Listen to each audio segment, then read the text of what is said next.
Simply un-American. Bill de Blasio hammers Trump's extreme vetting order and insists these won't stand for the White House's sanctuary cities fight. New York City's mayor clobbered President Donald Trump on Sunday for what he called an un-American approach to terrorism prevention.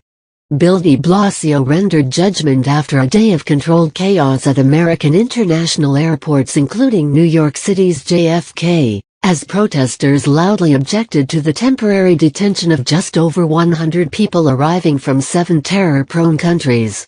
He said it's unclear if anyone at JFK Airport is still being questioned, even after a federal judge issued a stay Saturday that was expected to force the Trump administration into at least temporary submission. "We are trying to get a clear picture of that," de Blasio told CNN on the State of the Union program. "There certainly do still appear to be people detained." Even though Judge Donnelly's action, her decision last night was quite clear that the action by the president was stayed and people should not be detained, we're still not clear that the Trump administration has honored that decision by a federal judge. "But President Trump's executive order is simply un-American," he declared. "It is suggesting that people's civil liberties can be taken away, even if they are green card holders, even if they're permanent residents on the pathway to citizenship." Trump's order, signed amid fanfare Friday at the Pentagon, demanded the temporary shutdown of the U.S. refugee resettlement program and made 7 nations' citizens and visitors subject to what the president called extreme vetting while he was running for the White House. Civil libertarians and immigrants' rights activists immediately objected, saying the Customs and Border Protection Agency doesn't have the power to hold people when they arrive on U.S. soil if they had valid visas when their planes took off. "I have read this executive order," de Blasio said. "It makes no distinction if someone has a green card and is already recognized on the pathway to citizenship. It makes no distinction if you have served in the U.S. military previously. You still can be detained." "In this country the notion of detention without due process, without probable cause or a charge against you violates our constitutional norms. Anyone who considers themselves a libertarian should be deeply concerned to see our government detaining people for no apparent reason and denying them their rights." White House Chief of Staff Reince Priebus insisted on NBC's Meet the Press that the executive order doesn't affect green card holders moving forward. But Priebus did say repeated back-and-forth travel to countries where terrorism breeds and grows was already sufficient cause for U.S. Customs and Border Protection to examine a traveler more carefully.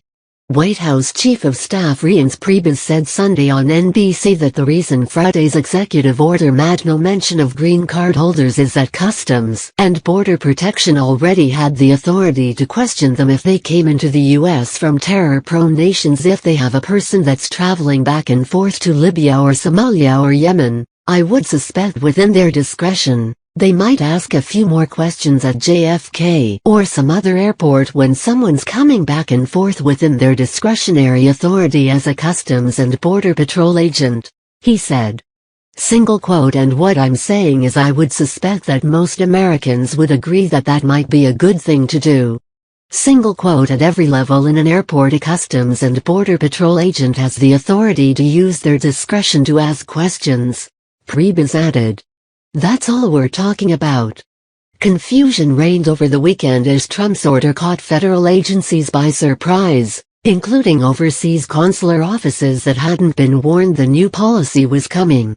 White House Press Secretary Sean Spicer said on ABC's This Week that the people that needed to know knew. "What we couldn't do was telegraph our position ahead of time to ensure that people flooded in before that happened, before it went into place," Spicer added in his circuitous speaking style. Of the appropriate leadership was notified and cables were being sent out through the State Department as we speak. When you get down to the TSA level and some of the Customs and Border officials who are on the front lines, we had to do it in a way that ensured the safety of America was preserved. And if we had telegraphed that ahead of time, then that would have been a massive security problem, he insisted. De Blasio told CNN that there was no guidance given to the Port Authority or other airport authorities. And, obviously, there was not even clear guidance to federal officials around the country. And that's why there is so much confusion here. 9 days into the new administration, de Blasio has already become a vocal cheerleader for anti-Trump Democrats.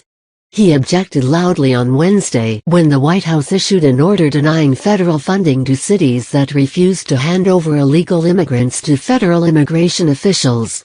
"We're not going to stand for that," he said on Sunday. New York is, functionally, one of those self-declared sanctuary cities, although a 2014 city law dictates that the feds can take custody of serious felons who are in the country illegally and are jailed in the Big Apple. De Blasio acknowledged, though, that grand larceny and drunk driving don't fall in that category. "Why shouldn't the city of New York comply with federal law in this area?" CNN anchor Jake Tapper asked him. "If you are a drunk driver and you are an undocumented immigrant, why should there be a place for you in this country?" The mayor said only that his city cooperates with federal authorities when an illegal immigrant commits a serious and violent crime. "Anyone who is violent, anyone who is a serious threat to society, we agree we will work with the federal partners and they get deported," he said. But de Blasio warned that with 500,000 illegals in New York City, we are not going to see families torn apart over a very minor offense. "Our police department has felt for decades that it must have a working relationship with those folks," he insisted. De Blasio pledged to fight the order legally, suing the federal government, if necessary. Rule 1, "We're going at this," he said.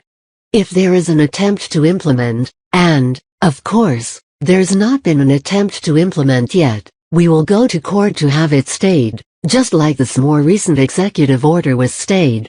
Florida's populous Miami-Dade County announced Thursday that it would fully cooperate with the Department of Homeland Security rather than forego millions of dollars from the federal government.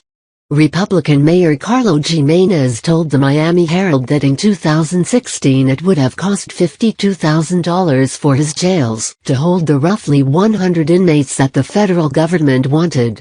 But by complying with federal law, the county stands to reap a $355 million windfall, about 5% of its $7 billion operating budget.